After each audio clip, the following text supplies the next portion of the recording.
Olá, boa tarde, sejam Good todos afternoon.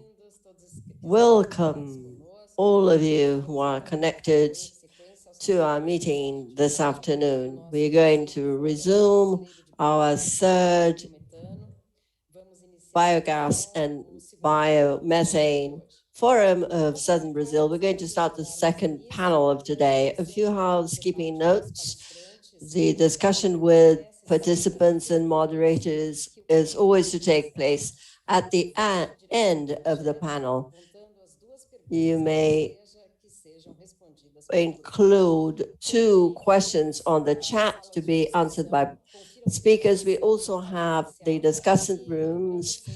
You can check on the initial phase, and each room only takes 50 participants. So be quick to access. We only have 50 places.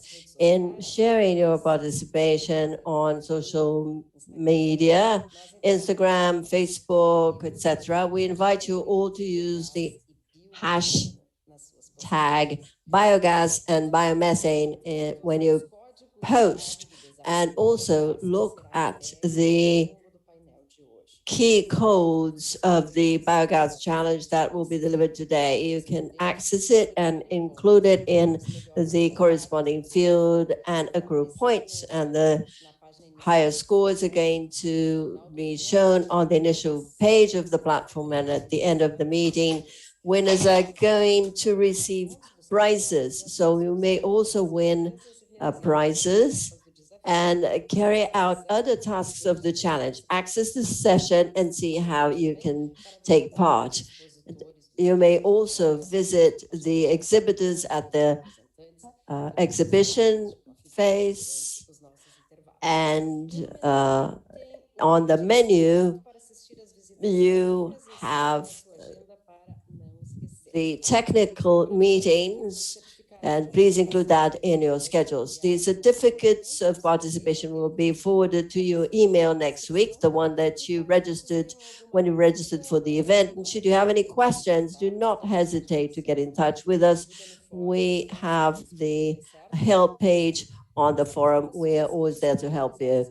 The presentations made available by participants are going to be sent to your email as of next week also.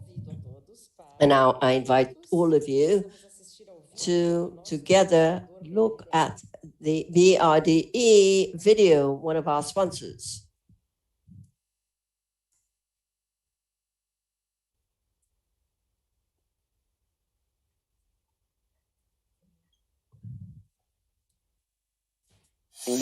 Em 60 anos de atuação, o BRDE está presente na vida das empresas do Sul.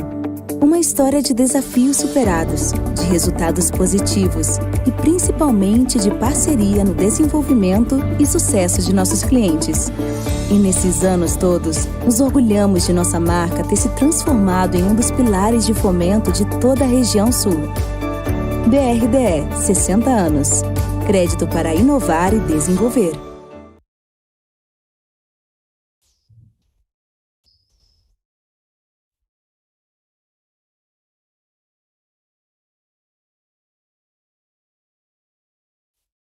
Vamos então iniciar o nosso segundo painel do dia de hoje. So we're going to start the second panel of today's session, biomethane challenges and opportunities. We'd like to invite Walter Piazza to be the moderator. He has a degree in civil engineering from the Santa Catarina University. He has a master's in business administration by the Michigan State University with specialization in quality and productivity and oil and gas engineering. He was the technical commercial director of SC Gas, a CEO of Gas Brasiliano, and member of the board of different gas companies, and is a technical director of Sulgas currently. And of course, we are going to welcome all of our members of the panel: Daniele Machado, Paula Perfeito, Geraldo Berger, Karina Johnson, Lasna Hernan as well, and Edson Suarez Martins. Thank you very much for having accepted our invitation, and I give the floor straight again to Walter Piazza. Good afternoon, welcome. Thank you, Flavia. It is so nice to be here with you at this brilliant event. As Flavia has said, there is a challenge, and I thank all of you from, so to speak, visiting countries.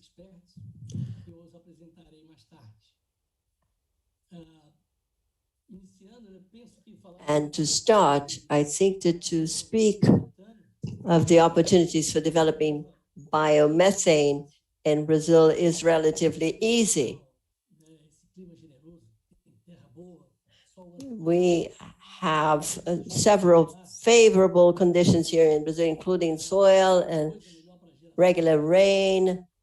There's nothing better for creating abundant biomass.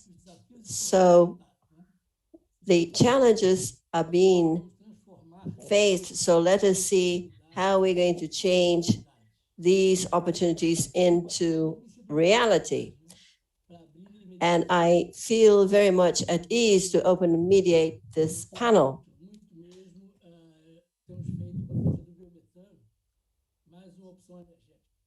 We have been struggling to make biomethane another energy choice, especially for users that use the distribution grid. I have been leading several initiatives in 2018 in Santa Catarina. We carried out several projects for making biomethane feasible with swine residue. And we also have a project for sustainable cities for delivering methane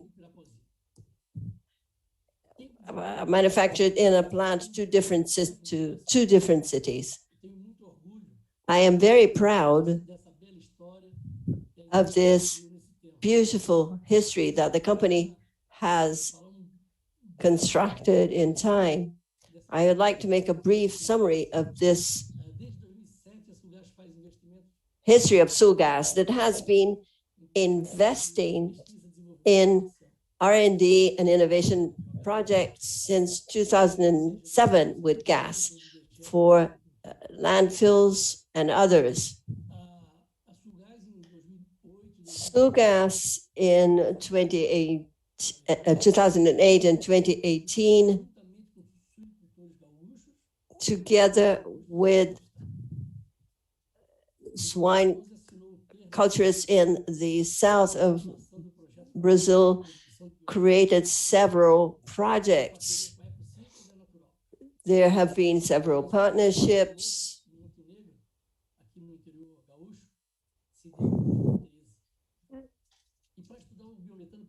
And to study biomethane, we have signed several agreements with several universities, one in Caxias do Sul, that also hosts this event, and also the Taquari Valley University. In 2013, we were fortunate enough to create the brand GN Verde.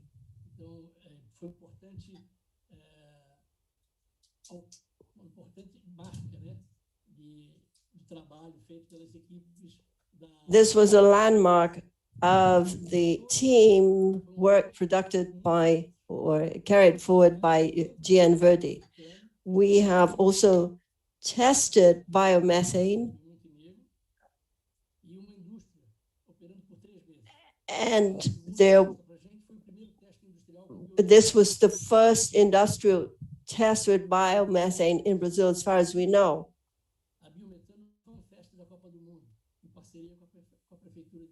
We also had a project during the World Cup,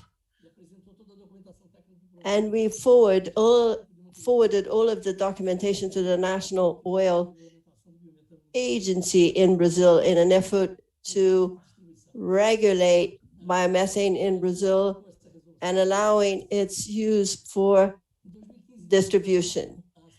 In 2015, we mapped out all of the potential in the state, and we launched a map of biomass in the state of Rio Grande do Sul, the southernmost in Brazil.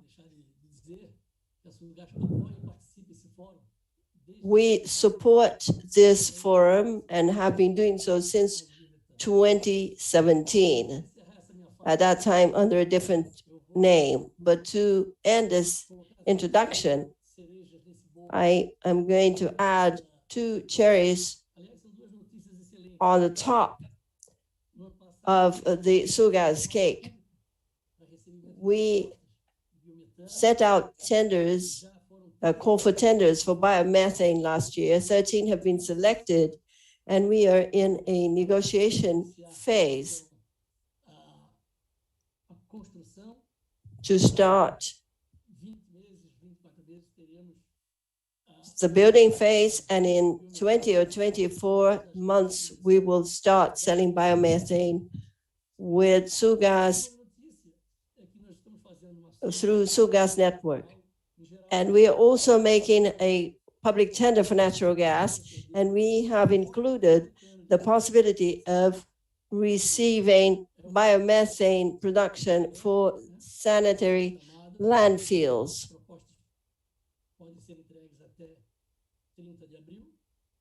The quotes can be forwarded until, or the bids until April the 30th. So these are very good pieces of news and challenges that we will be happy to face. After this brief comment about Sulgás, we will now move on to what you are waiting for, our experts on biomethane. We're going to have different approaches, and with the institutions that these experts represent, we will see how they will turn opportunities into a reality. And I'm talking about the reality of biomethane in Brazil. I would like to invite Ms. Danielle Machado da Silva Conde. Welcome, Danielle. She's from LP with a degree in law from the Federal University of Rio de Janeiro, a graduate degree from the State University of Rio de Janeiro, specialization by the Federal University of Rio de Janeiro. She has been with this company for more than 20 years, and she's an expert in oil and gas from ANP. She has been an assistant to the surveillance supervision and that of the biofuels supervision. She is an assistant supervisor for quality products, and she coordinates a group at Renova Bio for the implementation of an environmental assessment tool, and to propose and recommend the implementation of new production routes for biofuel. Danielle, it is a pleasure to be with you. You have the floor. Thank you very much, Piazza. I wish you all a wonderful afternoon. I thank you for the invitation that was received by the organizers of the third forum on biogas and biofuel of the Brazilian South. It is a pleasure for me and for ANP to be here participating in such an important event to discuss such a relevant topic in the industry of biofuel. I would like to share with you our experience, our regulation, and what we see as opportunities and challenges of this project, which we expect to have an increment in its production and commercialization in the transportation matrix and energy in our country. I don't know whether you can see the presentation or not. Tá, joia, Piazza, obrigada. Desculpa, eu esqueci de também dar uma boa tarde aí para os meus colegas. I also would like to greet my panelist colleagues who are going to share this moment and talk a little bit more about biomethane and its opportunities. Currently, we have 3 biomethane plants that have been authorized to operate. We have the 2 Arcos plant in São Pedro da Aldeia with a production capacity of 10,000 cubic meters per day of biomethane. We also have the gas veggie plant in Seropédica in Rio de Janeiro. The capacity is 204 cubic meters per day of biomethane. And then we also have the GNR plant in Fortaleza, Calcaia, with a production capacity of 110,000 cubic meters per day. And they are anticipating increasing it to 150 cubic meters per day. These plants have been authorized by ANP, and the quality control is also approved, taking into account that biomethane is a project that can be used both as car fuel, but also for pipeline injections of natural gas to be used at homes and industries.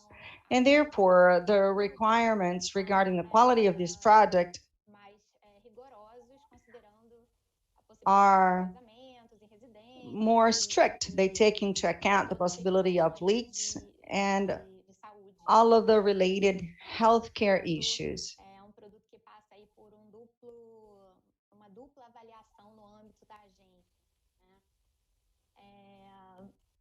Em todas essas plantas que atualmente estão autorizadas pela ANP. In all of the plants that have been authorized by ANP,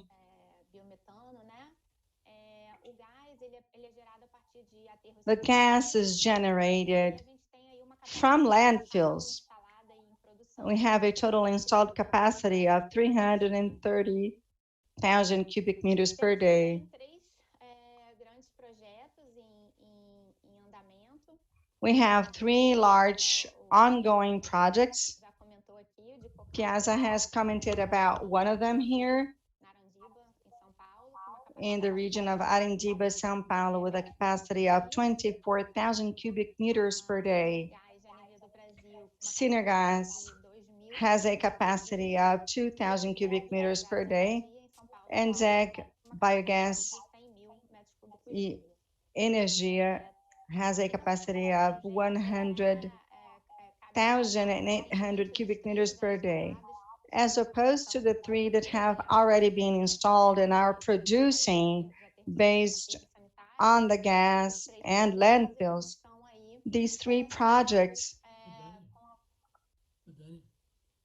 excuse me,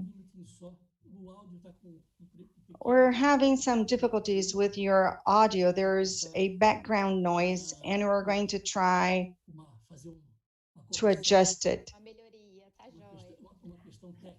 Fine, thank you. It is a technical issue. Can you hear me well? How about you? Can you hear me?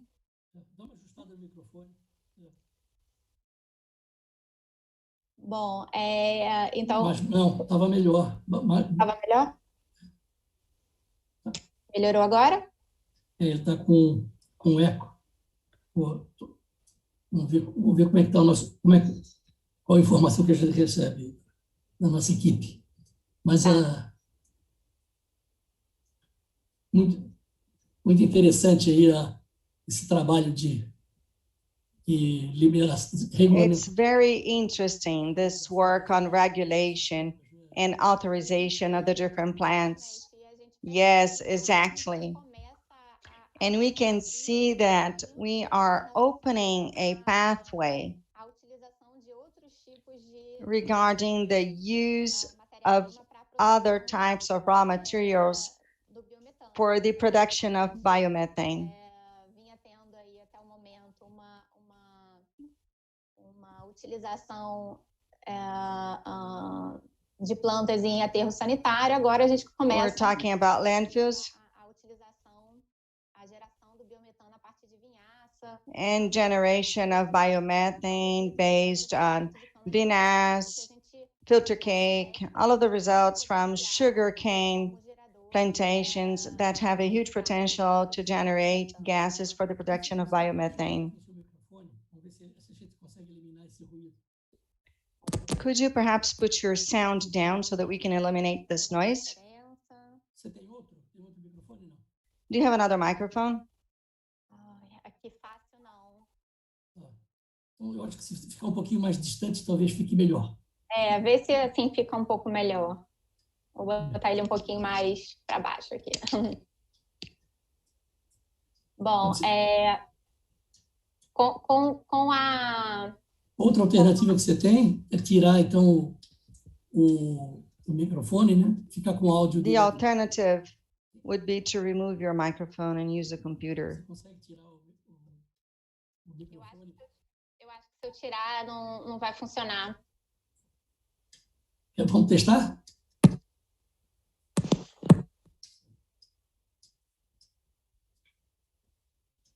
Não, está sem som. Voltou? Voltou? Ok, tá bom assim. Voltou. Pode prosseguir com a tua apresentação.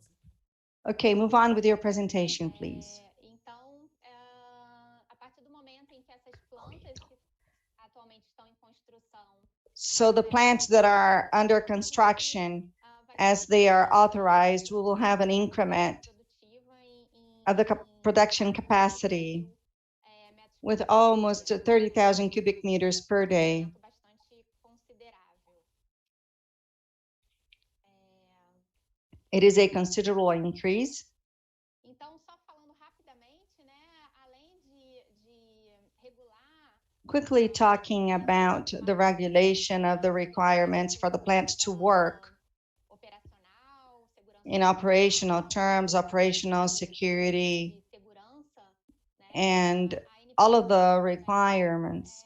ANP also regulates the specification of the different projects and the rules for quality control so that it is commercialized in safe conditions nas melhores condições de uso. and in the best conditions for use. Tem atualmente duas regulações. Currently, we have two regulations on biomethane. Piazza já comentou aí. One of them has already been commented by Piazza. He participated actively in resolution Feito de resíduos agrícolas, florestais. number 8 of 2015. It has to do with agricultural waste and animal waste. There is a table on the different characteristics and limitations of these characteristics so that the product may be commercialized and injected in the natural gas grid. And also after this resolution, ANP continued studying this topic. It edited resolution 685 of 2017. It talks about the requirements for the commercialization of biomethane generated from landfills and sewage treatment plants. To inject biomethane from this natural gas source,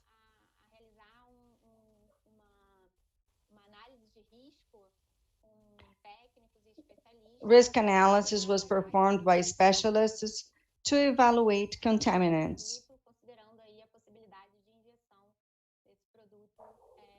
taking into account the possibility of injection of this project in the natural gas grid. It has some different characteristics. The main one is risk analysis, which is present in products generated from landfills and sewage. All of the other characteristics do not vary much regarding the different resolutions. Currently, we are evaluating these two, and the objective is to unify them into a single resolution and also review some of the requirements such as risk analysis and taking into account that after 3 uses of this regulation, we realized that some situations have made it more difficult. Some of the requirements have made it more difficult for the smaller companies in this activity.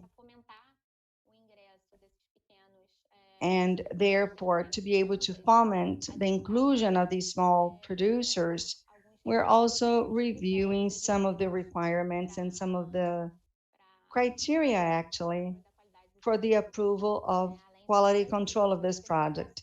There are some adjustments made in the specification. And to summarize, we consider that biomethane has advantages and opportunities. The first one we see is the huge potential for the generation of biogas and biomethane from industrial waste, agricultural lives, feedstock, urban waste that may be used for the generation of biomethane. In addition to that, it is a fuel with a low level of greenhouse gas emissions levels. It may be certified in the scope of RenovaBio with issuance of credits representing an extra revenue for the product, and therefore, economically speaking and financially speaking, it becomes more feasible. The product is also an alternative to natural gas, and especially in further away regions. We can see that biomethane works well in further away regions of the country. And another opportunity is the development and improvement of all of the legal framework in the last 5 or 6 years. There has been an evolution, and of course, we can see an opportunity for improvement. But we see there is a whole environment, a regulatory environment, and the market as well, that favors this production. The development of new technologies also enable greater purification of the gas and transportability. My colleagues in this panel will talk about the different solutions, and they all make this process a lot more feasible with better quality of gas. And quickly speaking about opportunities of RenovaBio, I'd like to mention that the plants willing to obtain a certificate will have to search for an accredited inspector. Only those that have received the A&B certificate can do that. Compliance is voluntary, and the parameters are all defined in a regulation. And therefore, everything has been predefined. The whole process is based on the evaluation of the product life cycle by each one of the producing plants. At the end of the process, we have the energy environmental efficiency note. Com base nisso, são emitidos os créditos de descarbonização. Decarbonization credits are issued based on this result. They have to do with the reduction of emissions related to the product that is produced. Só para vocês terem rapidamente uma ideia. And just for you to have an idea, we have 412 biofuel producers that have been authorized by ANP. Uma planta de biometano Only one biomethane plant is certified nowadays. do RenovaBio. This is observed within RenovaBio process. As menores notas de emissão, né? E umas They have de eficiência lower grades, lower emission grades. elegível, The volume that is eligible is basically total, because since it comes from waste, restritivo em relação there is no restriction regarding biomass. no produto, né? Então, vocês podem perceber que apenas 12 usinas têm média You can see that only 12 plants maior do que 80. Uma delas have energy efficiency greater than 80. One of them is biomethane plant, and the other ones are biodiesel plants that use animal fat waste. Então, para vocês terem uma ideia, o volume de biometano para gerar CBio For you to have an idea, biomethane to generate 1 CBio 7 metros cúbicos corresponds to 336 cubic meters of biomethane. 1 CBio corresponds to 1 ton of CO2 that has been avoided. dentro do RenovaBio por This far, within RenovaBio, 64,000 CBios have been issued, and they correspond to a total volume of 21.8 million cubic meters of biomethane that has been commercialized.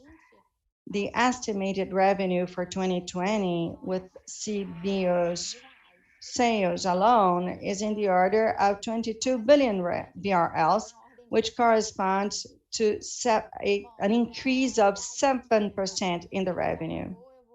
I know that my time is up, and therefore we can talk about the challenges later on. There are relevant aspects on how ANP sees this. I thank you for the opportunity and am available to talk to you. Excelente. Thank you, Danielle, for the excellent presentation. E tenho certeza que o nosso público, I am sure that our audience and participants are really enjoying our panel. vamos depois no final para as perguntas e respostas. Chamo We will now then move on to the Q&A. o virtual And I would now like to invite da UB, Paula Perfetti. She's from UBE, membranas, and she will talk about membranes for the upgrade of biogas and biomethane. Paula, you're welcome to our panel. I turn over to you now. Thank you very much, Piazza. Good afternoon to all of you. I'm going to start because time is short, and I have come here to talk about membranes for upgrading biogas. I am the business development expert at UBE or UBI. I'm going to skip the institutional presentation of this company, which is a Japanese conglomerate, which is present around the world today. And our area of expertise is polymer products and materials. And this is what you use membranes for separating gases. So there's a business line for polymers, for the industry, and also for manufacturing other fibers, which are then configured into membrane modules that are used by engineering companies or equipment manufacturing companies for producing a final solution for gas separation. So membranes started to be used around the world in the 70s, starting out with oil and gas, and this is how We started our R&D activities. Now we have membranes for different kinds of separation, including CO2 methane separation, which is the one we're going to start talking. And we've been working with this for more than 35 years. Now, talking about the upgrade techniques for biogas and biomethane, chemical scrubbing, cryogenic separation, pressure swing absorption, known as PSA, and Geraldo is going to talk about this at length, and gas separation membrane. So just to provide you some foundation to our talk, we're not here to praise or criticize any kind of separation techniques, but rather to offer knowledge and to use these techniques standing alone or using a combination of techniques so that more biomethane projects may become financially feasible. So we have talked about the main separation techniques. And there is the European Biogas Association that provided us this information from their latest report.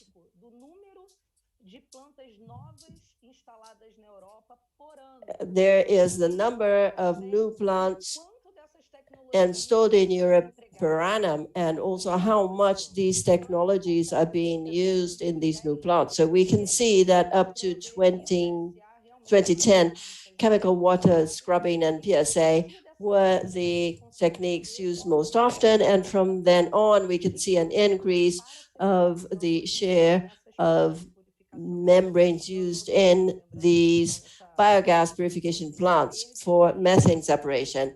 These are shown there in green, and the use of this technology has been used increasingly for upgrading biogas. So we speak about how the membrane is manufactured. This is a patented product with polyamide, and it is highly permeable and high selectivity. In the end, what is the result for upgrading biogas? A biomethane that can be purified up to 99.5% of methane content.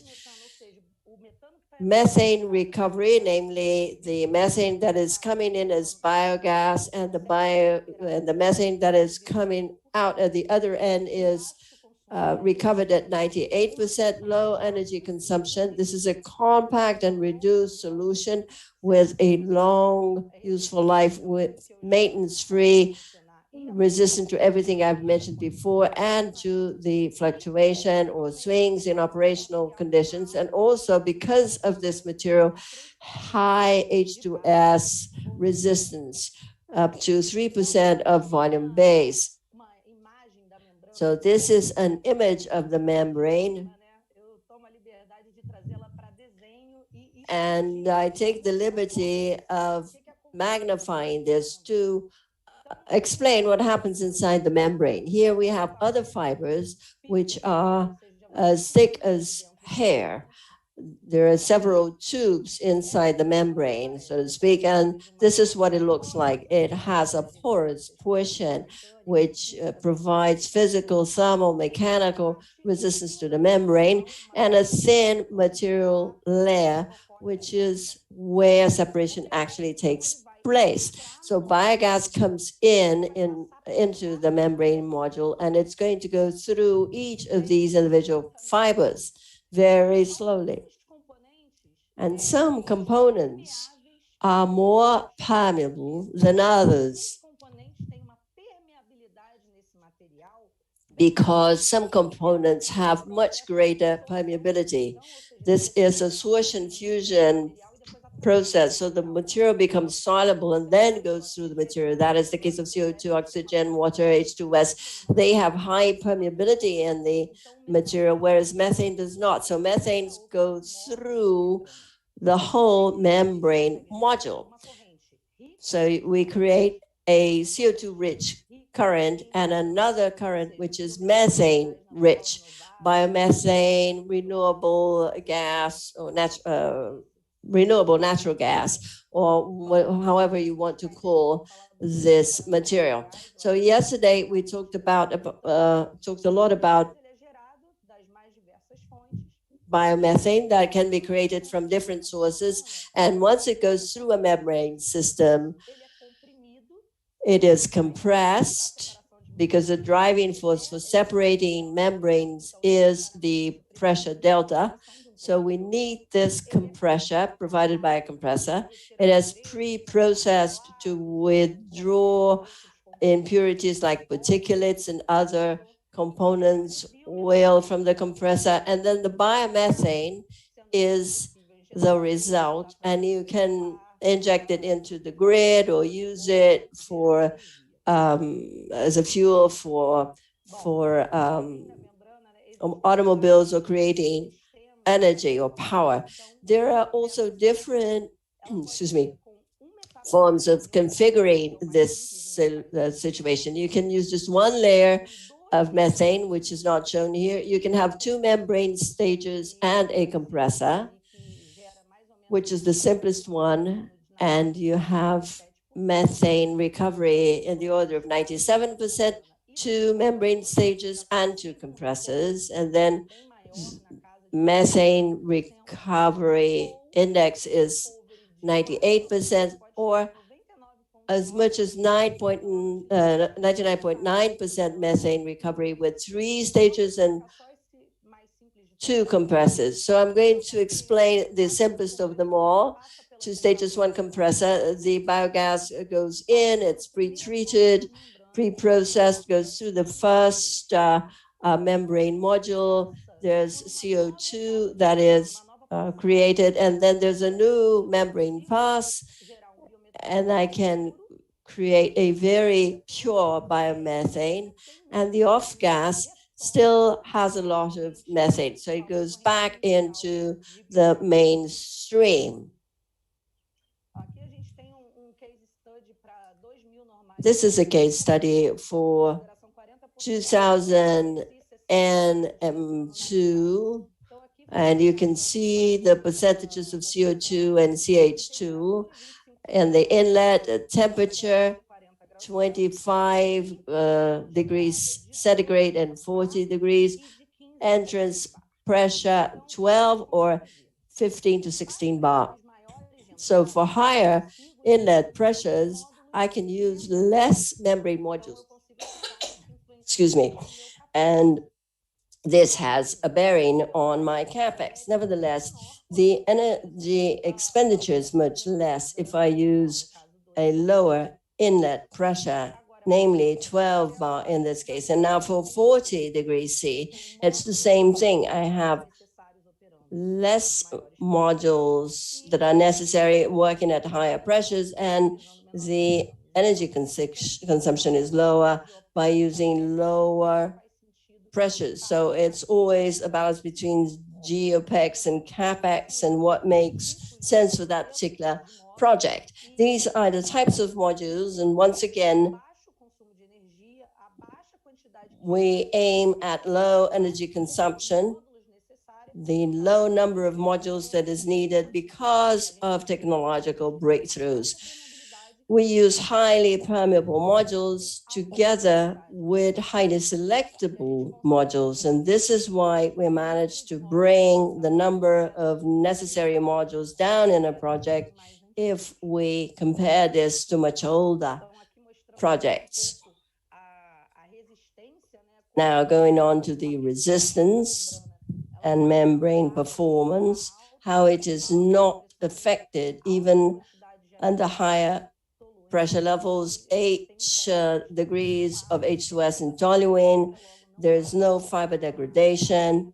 So there's no performance loss. And this is a longer test of 15,000 hours showing that permeability has not been changed, neither has selectivity. So recovery and flow are still the same even after many hours of operation. Long life. Let's move to the case studies provided by our partners, and I'd like to thank them at the start. This first case is by Waga. This was a plant in France commissioned in January 2020.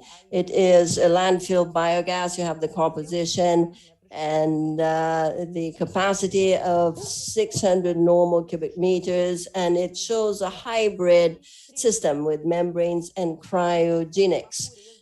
And the degree of purity at the end is 98% methane. Another very cool case study located in Brazil, developed by 3DI Engineering and the project operator located in Foz do Iguaçu. If you'd like to visit it, please do get in touch with us. It was commissioned late last year, and it uses food waste from the Brazil boundary or from the restaurant or the cafeteria, and the purity is 98%, and it uses membranes alone with 2 passes.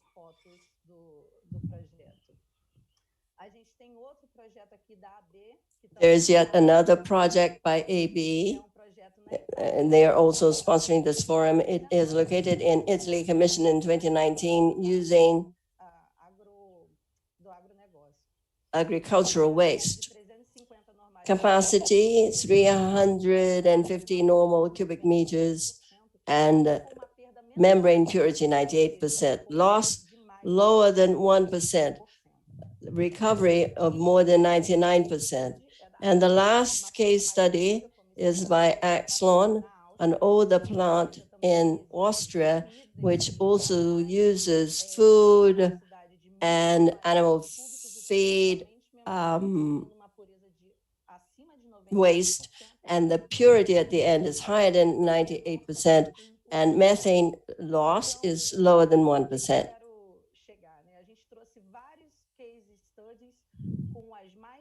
So we've shown you several case studies with different kinds of wastes, sizes, to show the variety of the applications of this technology. So this is my data. If you'd like to get in touch with Ubi, myself, or any of our partners, I'd be pleased to put you in touch. Thank you very much. Thank you very much, Paula. You were very strict with time. I omitted your CV in the beginning. I apologize. She has a degree in chemical engineering by the University of Rio de Janeiro, master's in chemical engineering of materials. She is an expert in business development at UBE, working with gas processing projects with membrane technology for South America, including CO2, CH4 membrane separations for biogas and biomethane. Congratulations on an excellent presentation, Paula. This is such a challenge for biogas producers who want to provide gas for distribution, injecting it into the grid,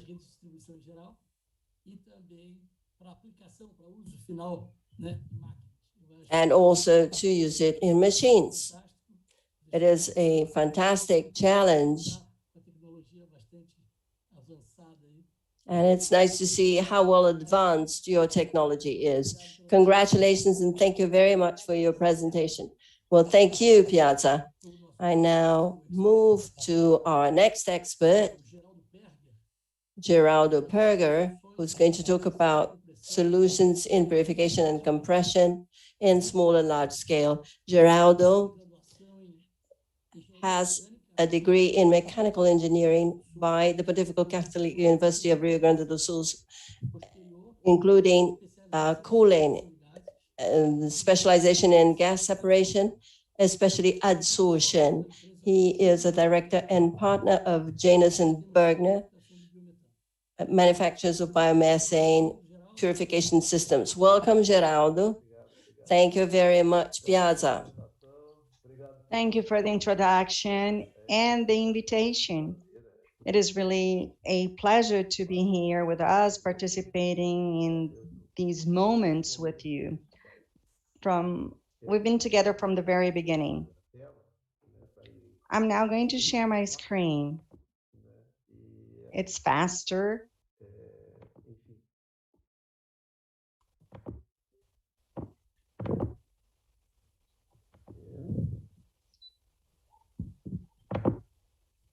Então, bom, em primeiro lugar ali, né? Well, first of all,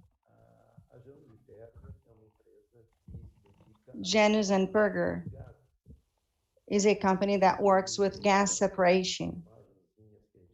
All of the pictures you can see here on the slide represent a biomethane plant in the state of Santa Catarina. We also have a nitrogen generation system. This is by Microsoft.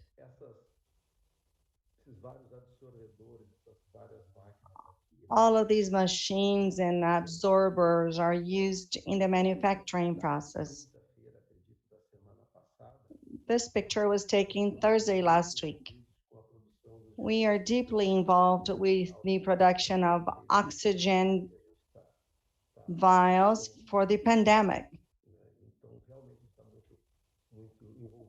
And therefore, we're really involved with this process. This is one of the projects that we manufacture. Oxygen generators. The company, founded by Pedro Janus and myself, Gerardo Berger. We started this company in '94 for the production of oxygen generators used for medical purposes. And this other plant was developed at the time upon the request of Embrapa. This is the smallest one. And now I'm going to move on to the next slide. I've already said so, but I will talk a little bit about the company. The company was founded in '93 by Pedro and myself. And we supply to the whole domestic territory and have equipment in Africa and are now negotiating with Colombia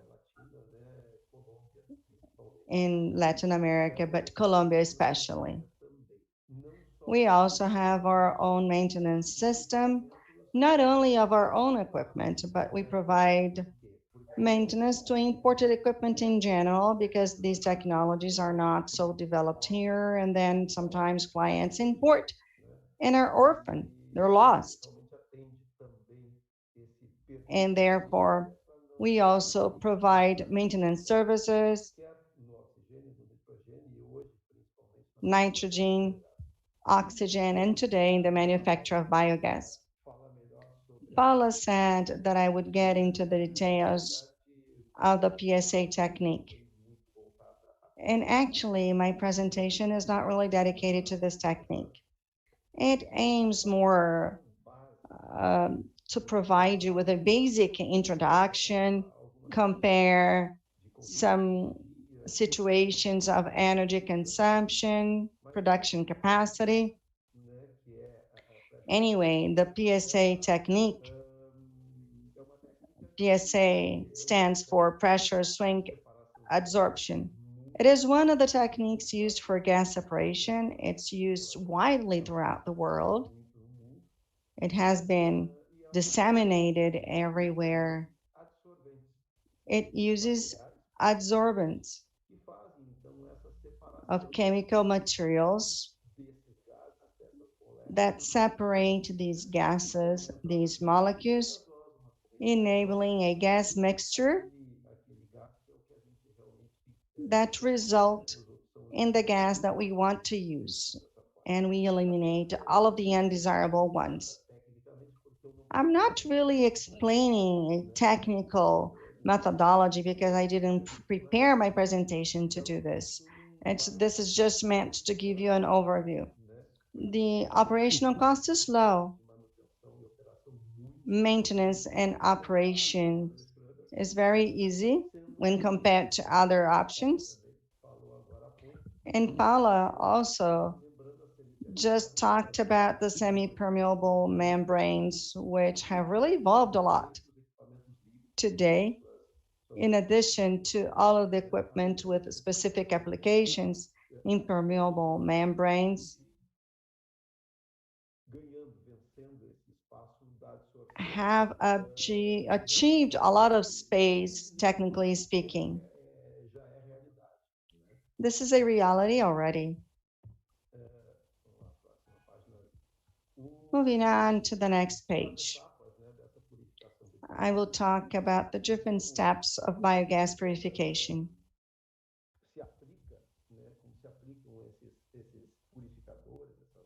I will talk about how these machines are used, these machines that use adsorption technique to separate biogas. I need to have a biodigester. I need to have biogas coming in. This gas needs a specific pressure level, otherwise we won't be able to have the separation, just as the membrane will also need some pressurization.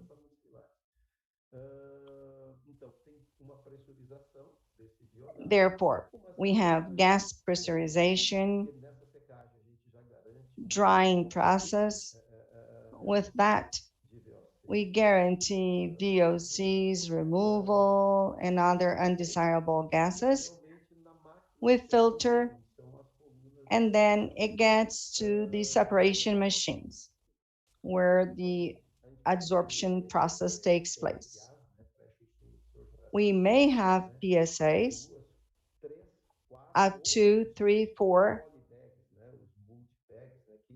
or multi-packs. Some machines have 8 or 9.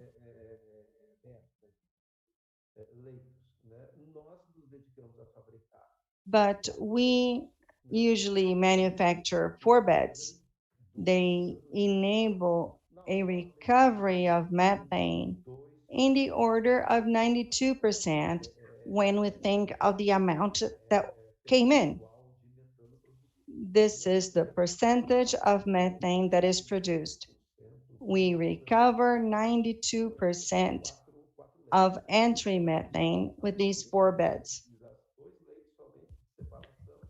If we use 2 beds, the recovery would be of only 42%. And with 3, about 55%. With 4, we go up to 92%. Biomethane is produced, and there are classical applications. Today, it is used to replace diesel. It's one of the most obvious ones. We have to increase pressure. We produce with 10 bar, and therefore the methane that is produced will have about 8. We have to increase it to at least 250 kilos so that we can supply 220 bars, and there's some pressure difference. All of the other applications would be injection in the grid, and they use to replace GLP. So these are more profitable applications. Here you can see some installed purificators. This is a very old picture, a Jurassic picture actually. You can see this little guy here in 2004. We were all young back then. I'm not in this picture, but this was taken at Sadia in 2004. We had a project way back then. We were evaluating all of these processes of purification, biogas. And at the time, Sadia already wanted to replace it in their boilers. And therefore, this is a machine which was the solution we had back then. That was 2004. In terms of production capacity, we're talking here about a piece of equipment for 500 cubic meters of biomethane per day. This machine no longer exists. It was actually sent to another state in Minas and was destroyed by that company in their plant. This is another picture of Eco Citrus. Piazza was not part of the team of Sulgas at the time, and that's why he didn't mention us. But at Eco Citrus, all of the project that was developed with everything else, and it field buses, large trucks, also solid waste collection trucks. They were all our own purifiers, and they enabled all of those things Piazza mentioned in the very beginning of his presentation. This equipment had three phases. It started with a capacity of about 1,000 cubic meters per day, perhaps a little less. And it ended with 2,000 cubic meters per day. I am sad to say that we had to do this, to finish this project. This happened due to commercial reasons, nothing more than that. In 2014, at about the same time, we can see this was the second purifier that was tested by CI Biogas. The first one didn't belong to us, and then this was the second one. It was a PSA. It was installed at a farm of one of our partners. So you can see all of the evolution. A PSA, 4 columns, here we have 2, and here we have other 2. The capacity here is of about 1,000 cubic meters of biomethane. It's still operating.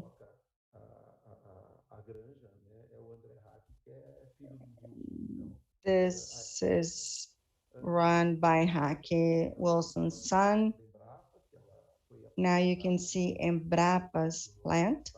It was introduced in this event last year.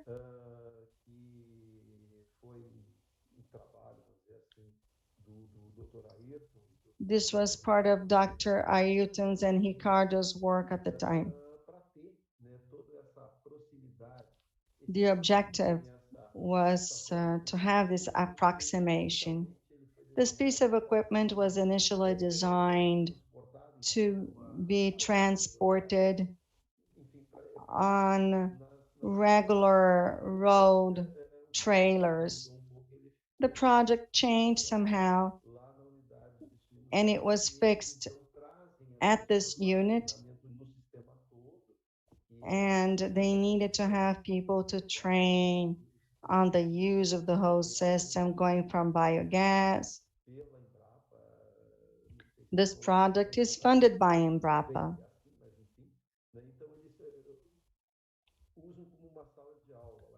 It is used as a classroom. After that, we had the experience of Citrix equipment, and we can actually say that the visibility of this piece of equipment is quite significant. It is dedicated to diesel trucks.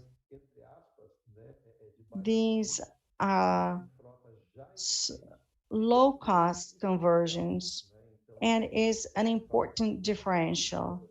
You have the conversion. The company is not involved with the conversion.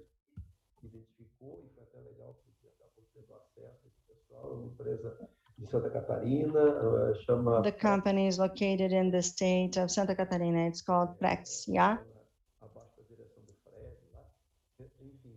It is directed by Fred. They perform the conversion at an affordable amount. I'm sorry, this is Piazza. We're running late. Could you wrap up your presentation and make your conclusion? Well, it's taking me too long. Okay. So Cetric today produces 2,000 cubic meters per day of biomethane. And then we have RAC, our largest plant today. It produces 8,000 cubic meters per day of biomethane. And this is used in the manufacture process of 2 ceramic plants nearby. And so very quickly, since it's taking me too long, we have 2 cases. One case, I'm sorry to interrupt you. We have no more time. Well, then I will conclude by saying that these 2 cases represented 300 BRLs of investment with a cost of 2 BRLs for the generation of biomethane with a larger plant. We have a production like the one we have in RAC. Production is higher. We have 200 cubic meters per day, representing an investment of 2 billion BRLs. And the cost is 78 cents only per cubic meter of biomethane produced. This was actually the most important information I wanted to share with you, and the system is very expensive, and the plant is more feasible and more competitive, and therefore I thank you for your attention. I thank you for the opportunity and make myself available to any questions.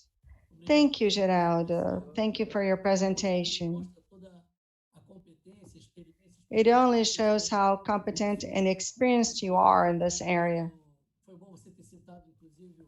I'm happy that you mentioned the Montenegro case. It was a pilot project.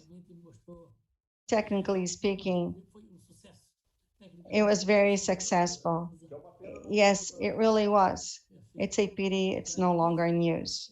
Well, I thank you, Geraldo. And we will talk again during the Q&A. So moving on, I'd like to invite Mrs. Karina Johnson-Lassner. She will present a case on biomethane plants in the sucroenergetic sector of urban solid waste. Karina, good afternoon, Karina. You're welcome to our panel.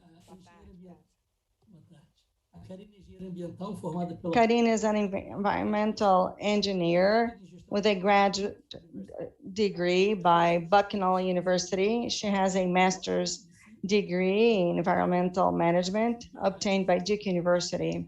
She has 2 years of experience with environmental consultancy in Washington, D.C., where she worked with biogas projects in sanitary landfills. She has 9 years of experience in the development of production projects and biomethane commercialization, including the first project on the production of biomethane. Well, thank you, Walter. I turn over to you. The floor is yours.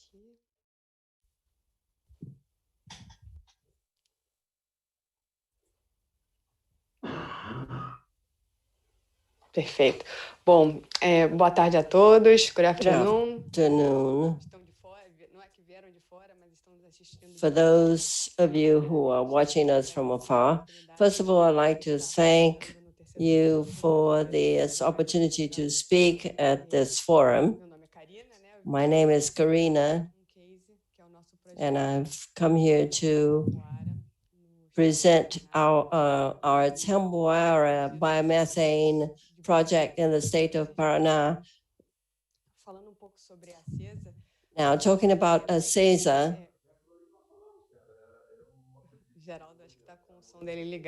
I think Geraldo forgot his microphone on.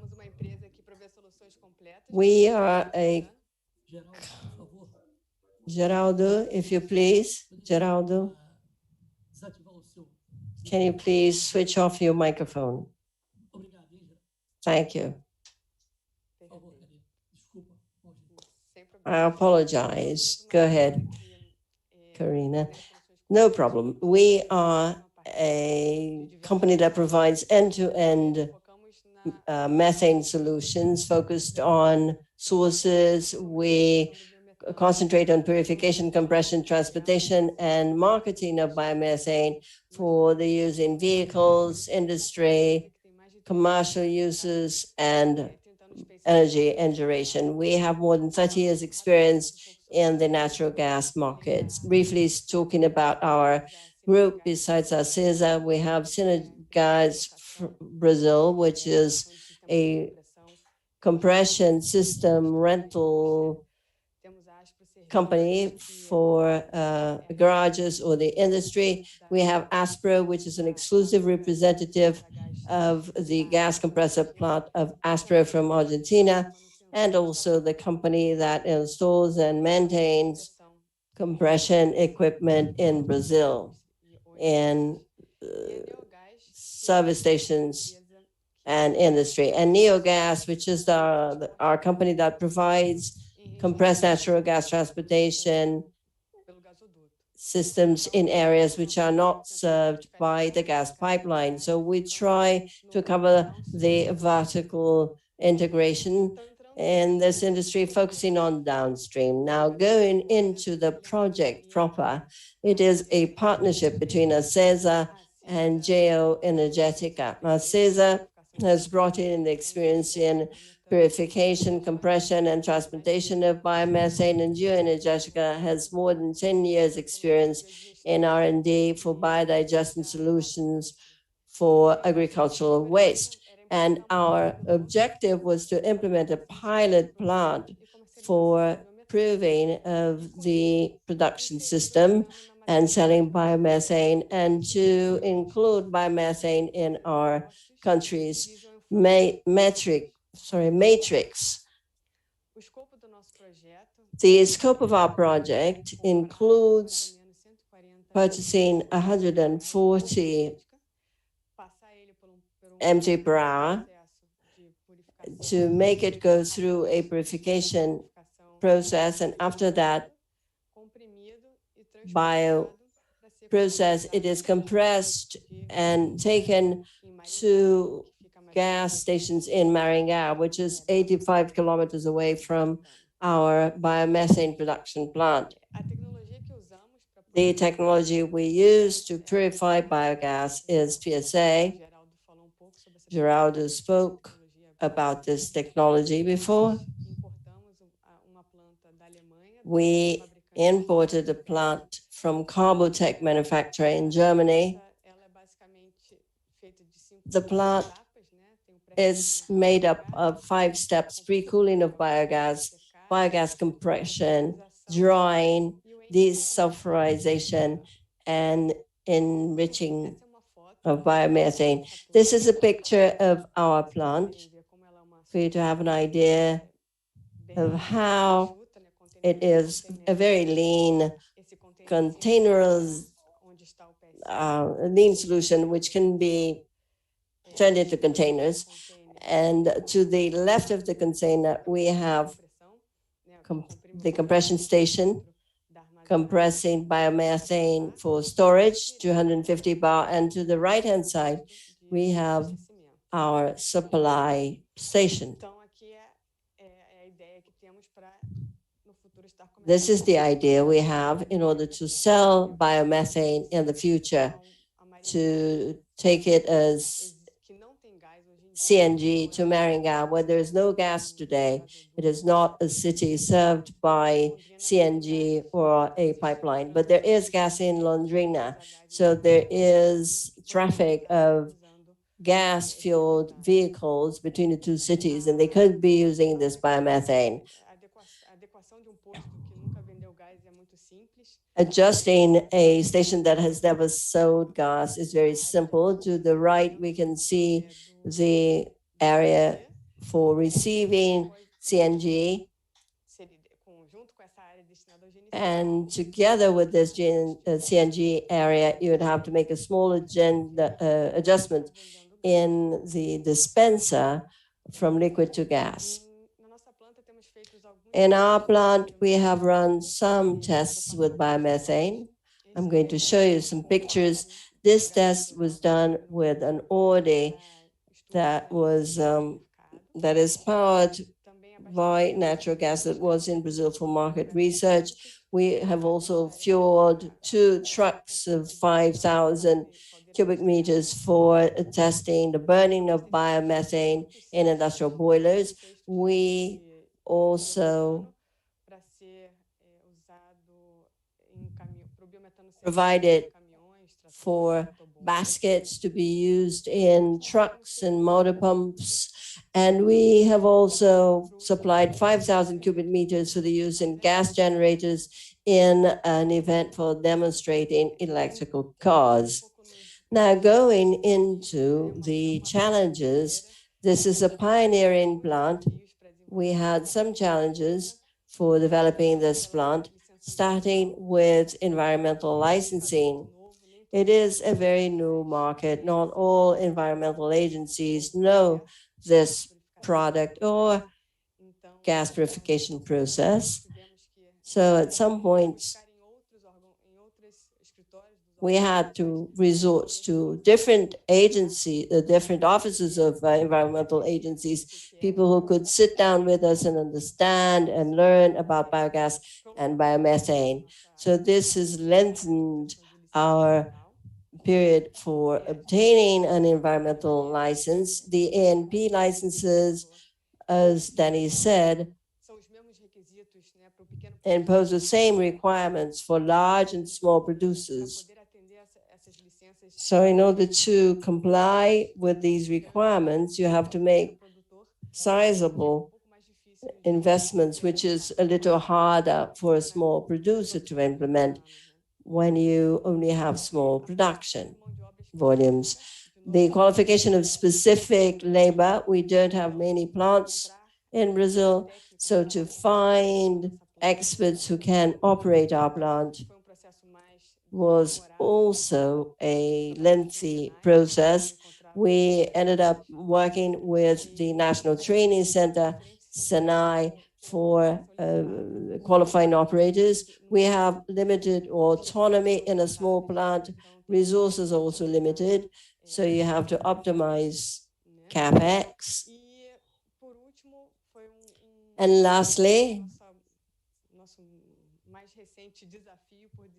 our most recent challenge was not to find a local supplier for activated coal for desulfurizing biogas.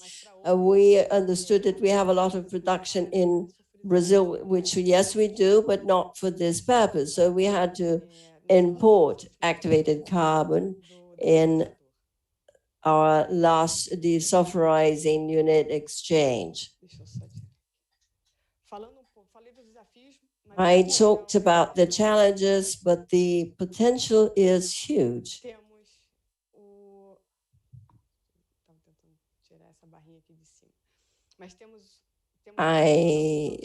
We have a huge potential for biomethane production. Biogas already talked about this from sugar sources. It's 2 gas balls daily, and this is all in the interior of Brazil, and this helps making biomethane feasible. And for the past 2 years, approximately, we started producing 100% gas-fueled trucks in Brazil. And this has also led to an increase in biomethane demand.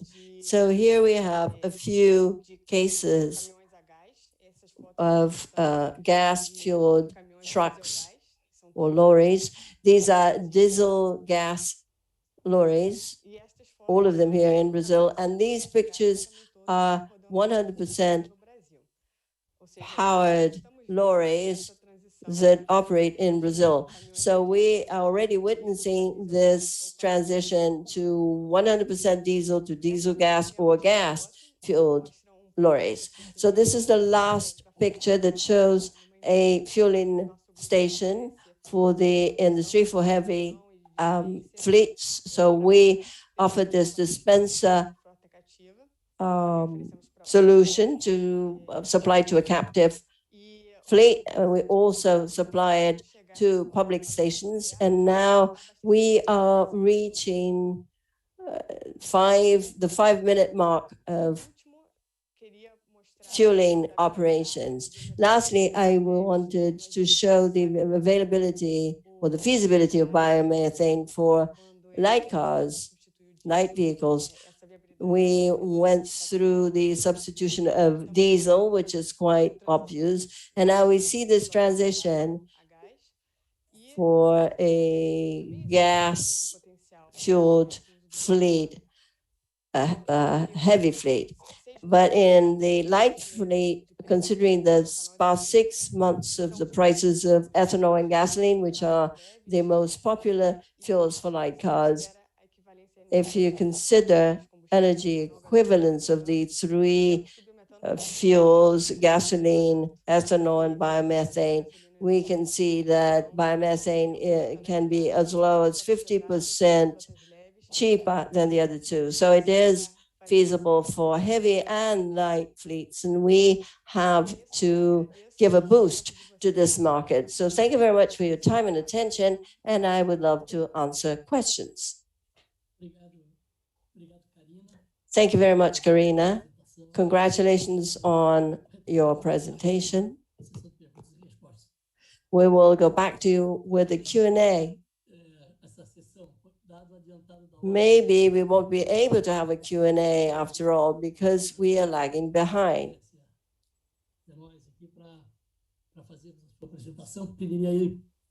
I would like to ask the next speaker to make his presentation, and I apologize. You will have to be even briefer because we're lagging behind, actually. Thank you very much, Hernan, for your lecture in advance. You have the floor. Thank you very much. I thank you, Piazza. Good afternoon, everyone. I will try to be as brief as possible so that we have enough time for a Q&A afterwards. First of all, I wanted to thank the organizers for the invitation and the opportunity to be here. Also, I wanted to greet my colleagues who are here with us today. They are all very experienced in this sector. I will talk now about a tool that is known to some of you, perhaps. This tool enables us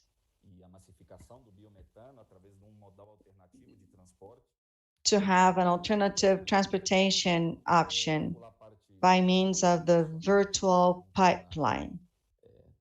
I'm going to skip a slide here, but in general, the iGas Group is an international company which has been here in Brazil for 20 years. Our core business today goes through the distribution and commercialization of natural gas, be it in the form of compressed natural gas, also LNG. We have our own industry.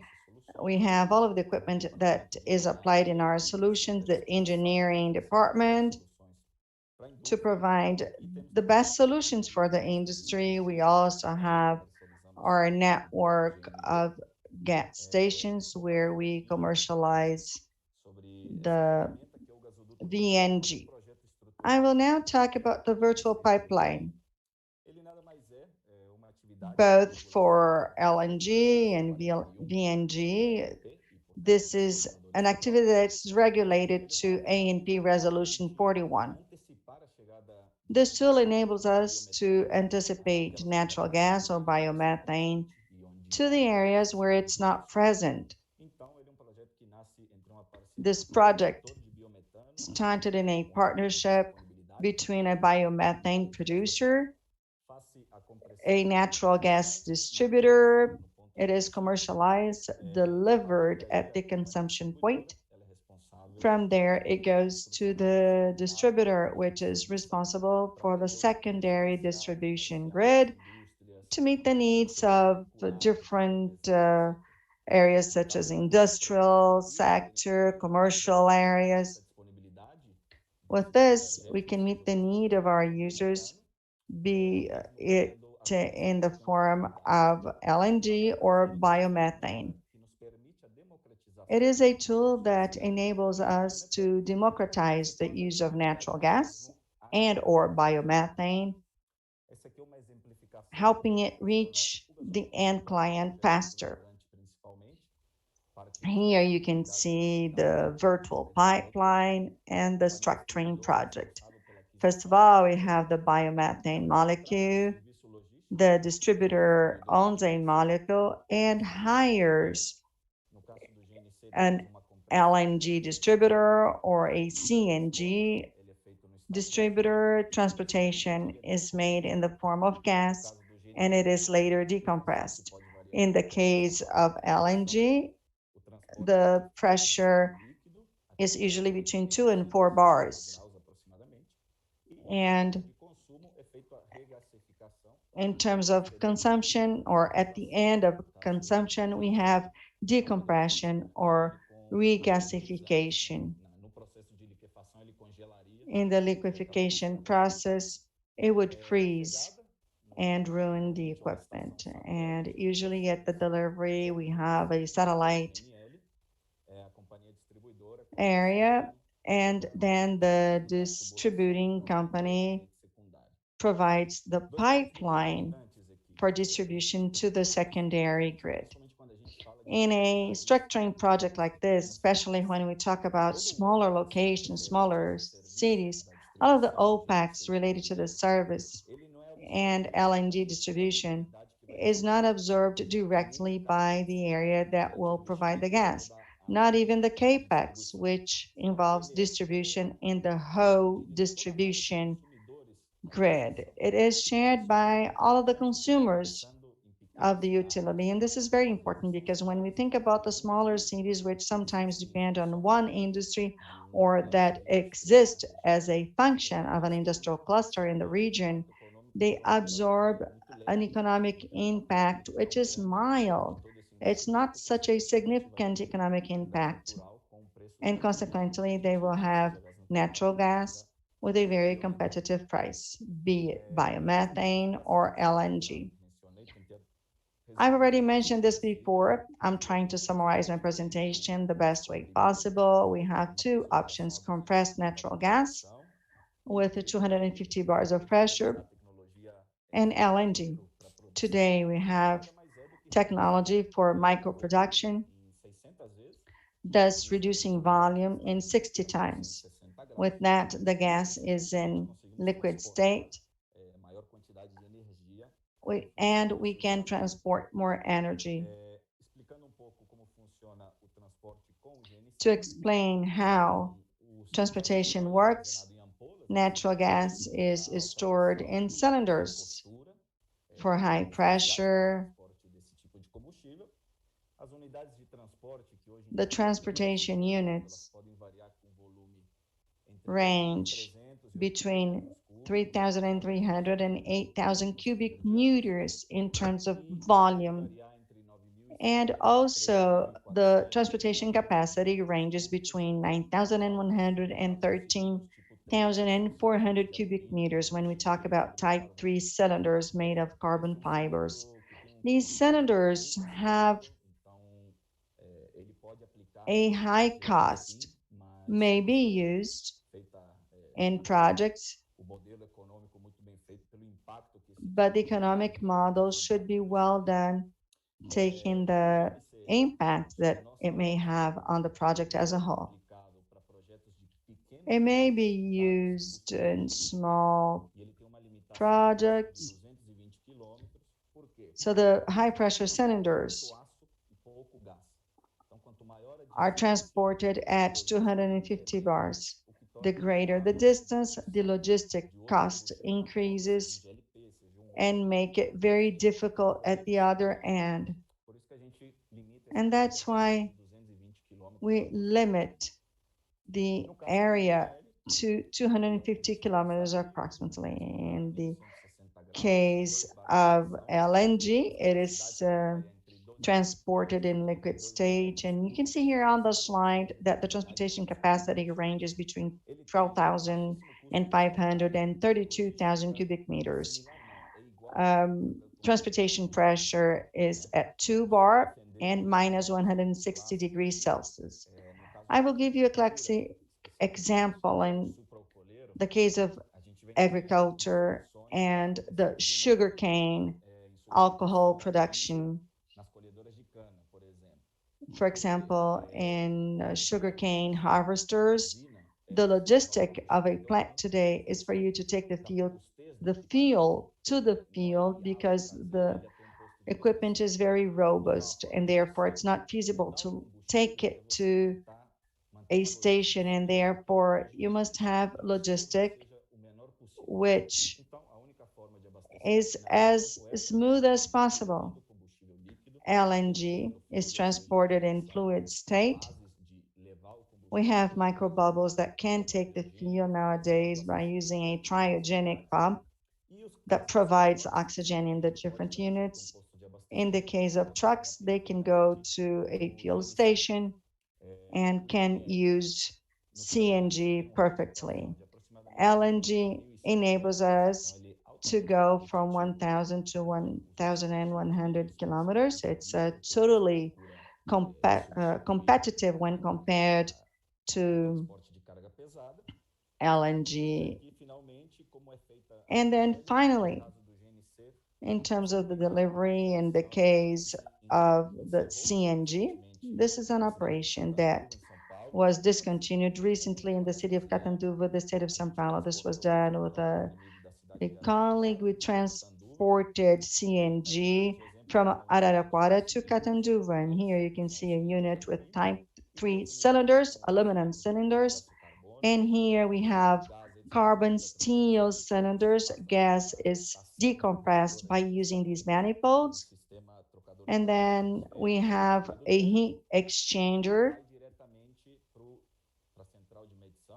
It goes directly to the measurement unit where the secondary distribution is started. In the case of LNG, it's the same. The cost for storage of LNG is low. In the case of CNG, I have to use the same transportation unit to transport the gas. LNG allows me to have large amounts of gas stored in liquid state, thus generating savings to our consumer. And of course, this also gives us some leeway in terms of logistics. Heat exchangers may use atmospheric systems, or we may also have to use some energy.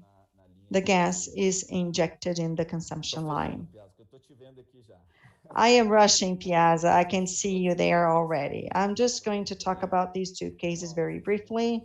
One of them is of plant supply with VNG. This is located in Américo Brasiliense. It started in 2019. We started providing CNG with all of the infrastructure for the supply station. After some time, we started supplying biomethane. This is a project that included the Datelli company. And now you can see some pictures We can see the transportation truck.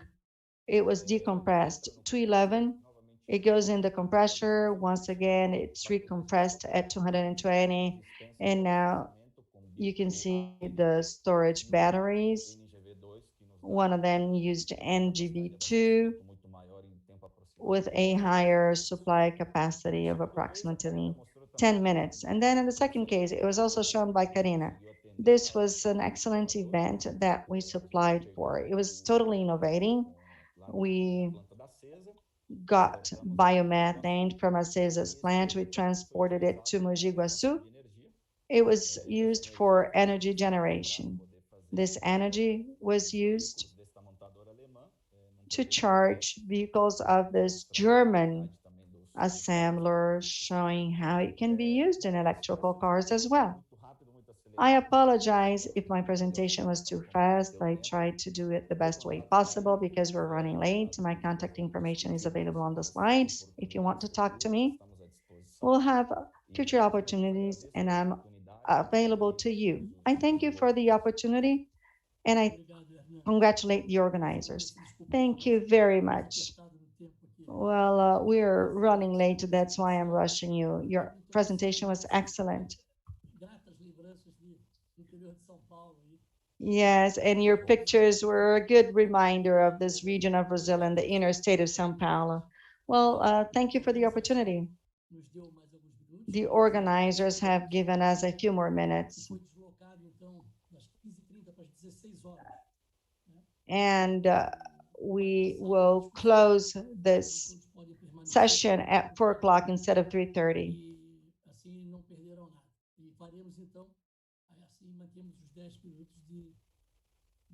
With that, we have about 10 to 15 minutes for Q&A at the end. I'd like to invite Edson Ares Sixto Martins for his presentation on the use of biomethane in public transportation. Please, Edson, the floor is yours. Thank you very much, Piazza. Thank you all. Thank you to the organizers. I'm going to share my presentation with you. Can you see my presentation, Piazza? Yes, indeed.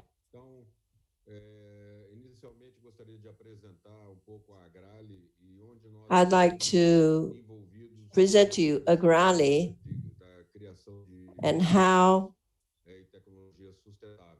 sustainable technologies and vehicles fit into our company. Agrale is a 100% Brazilian-owned company founded in 1962, so it's almost 60 years old. We have 4 plants in Brazil, 3 in the city of Caxias do Sul in the south of Brazil, 1 in Espírito Santo state in São Mateus, and another one in the municipality of Mercedes in Argentina, 70 kilometers away from Buenos Aires. It manufactures quite an intense product line. Not only does it manufacture, but it also develops 100% of its products here in Brazil. Our engineering staff is located at headquarters in Caxias do Sul. We also have an engineering group of engineers in Argentina. And here we develop tractors of 15 HP. And by the way, the company that created the family that created the company started making chassis for buses. Can you hear me well?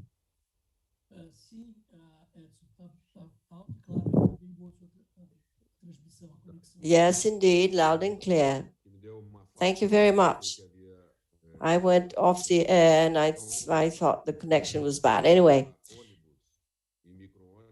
so with chassis for buses and microbuses, and we are Brazilian leaders of chassis for microbuses for the past 20 years, competing with large multinational companies.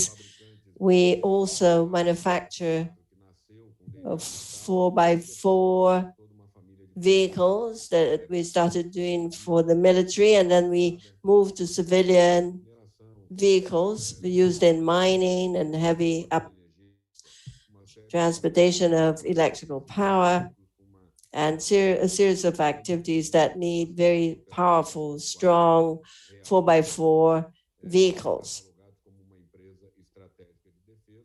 We are classified as a strategic defense company. We work in South America, Africa, the Middle East, and recently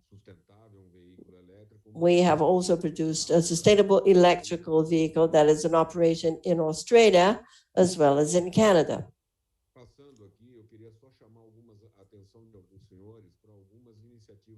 I would like to highlight some of our initiatives so that you can understand what this fully Brazilian company has developed in terms of technology over this period of time. In 2001, we started developing a chassis for micro buses fueled by natural gas. Petrobras challenged us then. They wanted to develop a project for using gas in public transport. And then guidelines were changed in the company, and this product was left aside. We had the bus in 2001, and we had the fully finished product by 2003, and was the first one based on natural gas in Brazil. There are several other interesting facts, but we have little time. We are involved in several initiatives of electrical vehicles, 4x4s, buses, lorries. And in 2018, we were invited by the Argentinian government to take part in an alternative bus test and a mobility plan created by the city of Buenos Aires. So they asked us to develop a vehicle, natural gas powered vehicle. And together with engine manufacturers and other components, we prepared this vehicle to run on biomethane also. In 2019, we started operating in Argentina with our first VNG fueled bus in their federal capital, and that coincided with a time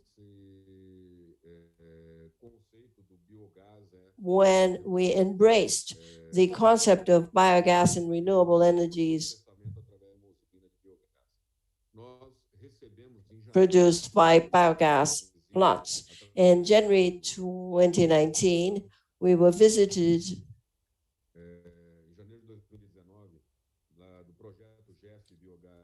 by the Jeff Biogas Brazil project.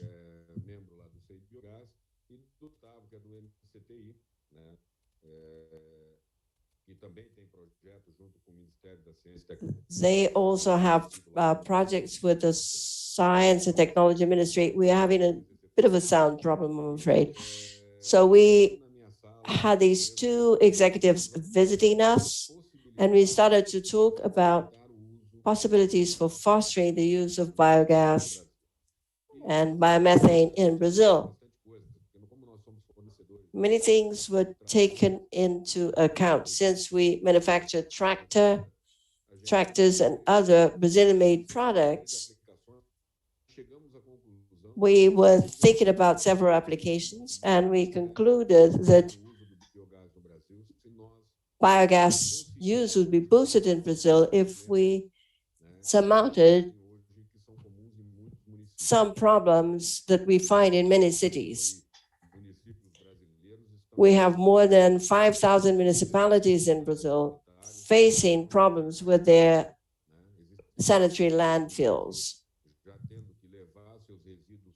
there are municipalities that have to move their waste to other cities, paying as if it was rental for the right to use their landfills, because those of their original cities are already full of solid organic wastes. So we started to put together a project as a bus technology manufacturer, create the necessary vehicles to make this feasible,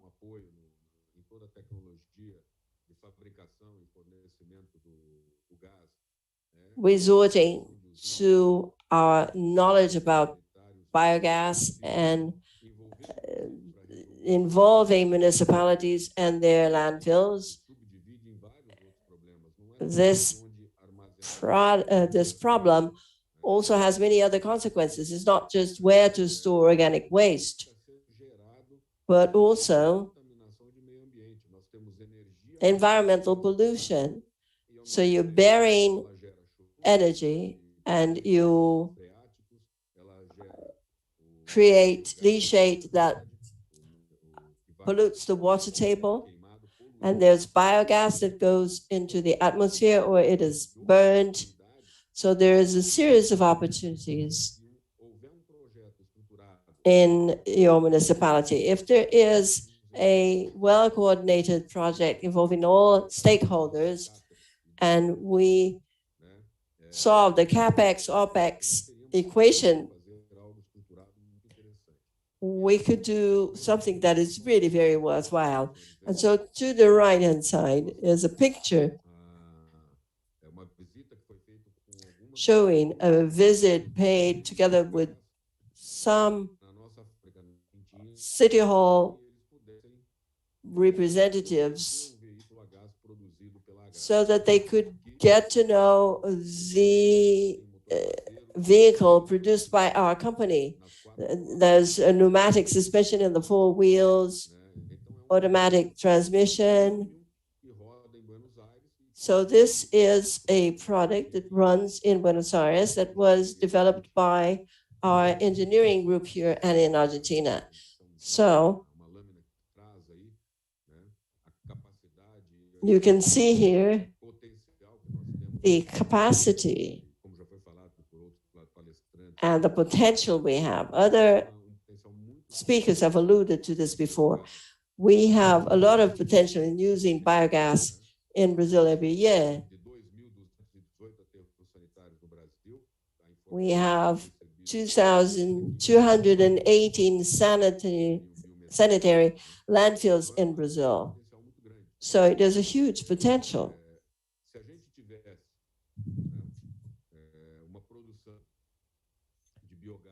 If we had intense biogas production in the country, or if we consider 250 kilometers a day covered by bus, you could fuel 15,000 urban buses every day. So it is a huge energy potential that is going to waste. Cities are big creators of organic waste. We currently waste a lot of energy and sanitary landfills that go into the water table and the atmosphere. And we have a very big potential, as was mentioned in two of the previous presentations, for bringing costs down, OpEx, in urban transportation companies, and also the municipalities that may wish to implement this with their own means. Public transport is paid either by subsidies or fares. Fares create political problems and difficulties in the relationship between public administration, the mayor, and citizens. And subsidies have an impact on the city's cash flow and that of public transport concession companies. So what we see today with the pandemic and even prior to the pandemic, what we see is that most of the public transport companies in Brazil lack capital and they cannot reinvest and even to go on functioning because cities don't allow fares to go up. So they cannot create a profit, and they also don't have a revenue to subsidize public transportation. As a last slide,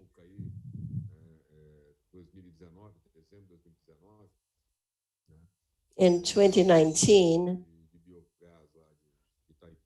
the biogas plant at Itaipu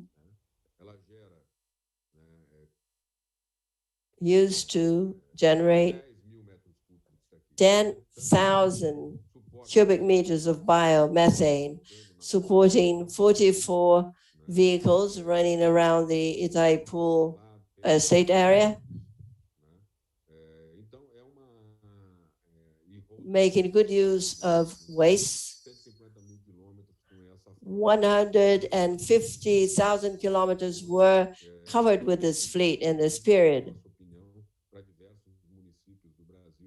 So this can be replicated in different Brazilian municipalities that would like to join a structured project like this with ourselves and other partners.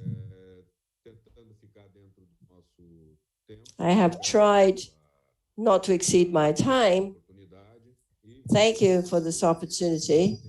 And I see that there is potential synergies, even with other companies like Catarina from Cesar Geraldo and Piazza from Sulgas, Hernan from his own company.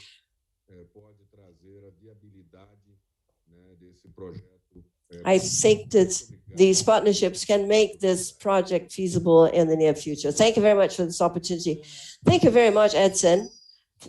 Congratulations on your excellent presentation, and to Agrale for its ability to innovate and launch products. I'd like to call upon all of our lecturers now for a final round of questions. I would like to let speakers and participants know that the data for all of the speakers, their areas of work and expertise are on the event website.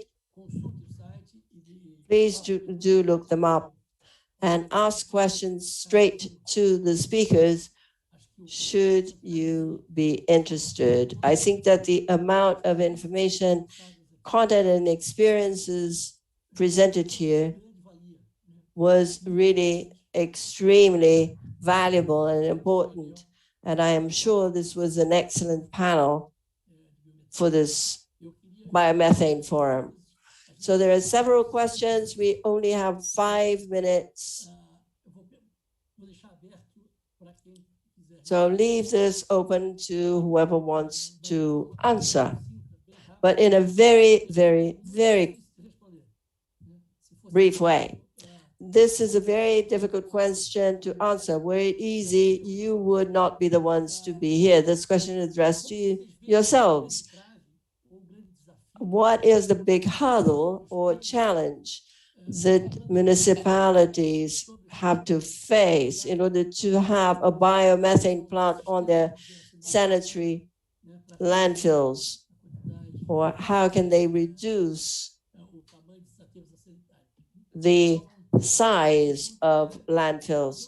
So this is a challenging question. May you please be very brief. Who will go first? Edson, go ahead then, please. As far as I have seen over the past 2 years and in talking to some mayors,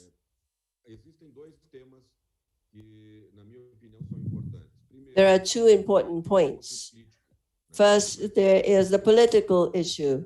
It's a mayor that has just taken over now. He will have 4 years ahead of him. If he can have payback during his administration, things are easier. So there is a political side to this, and this is very clear. And I can understand this because a politician lives off votes, and this can create benefits for his or her career as a politician. Secondly, the applicability of what is going to be generated in the plant in terms of the landfill has to yield palpable results, be it fertilizers as a end product of the biodigester, be it in power generation that is going to create a source of income for the municipality, or the generation of biofuels in order to move the urban or school bus fleet. The summation of all this is what we are trying to put together as a project. And you have to have this return on this investment. If the use of all of this is not made feasible together, it will be very difficult to persuade a mayor for him or her to decide to invest the necessary capex. Anyone to complement?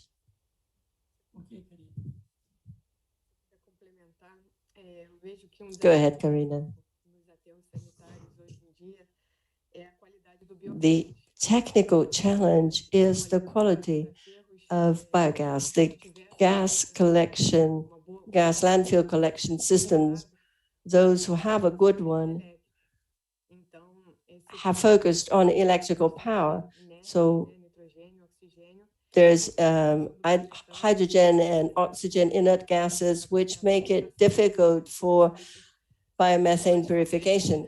You have to add more capex in order to arrive at the ENP quality standards. So a major challenge is to have efficient landfill biogas collection, mitigating the air input into biogas. So this is what we have to work on with landfill owners. Hernan. So I'd like to go back to what Karina and Edson have mentioned, but with more of a cultural bias. As a society, we need a change for selective garbage collection. Landfills receive any kinds of waste today, and this has an impact on the quality of biogas. We see examples in Europe, for instance, where selective garbage collection is part of people's awareness. This has a big bearing. So if we think culturally, and if we can improve this, this will bring a benefit for the development of these landfills in cities of all sizes. Paula, to conclude. Now, supplementing what was said before by Hernan and Karina, biogas from landfill has a lot more contaminants, H2S and siloxanes, because of what Hernan said, collective garbage collection and so on. Here, the concentrations are very, very high in comparison to other places of the world. So we have to master different kinds of technology. This is a hybrid process with different kinds of technology in order to arrive at the ANP biomethane quality standard. So we have had a very positive debate. There's so many contributions we can make.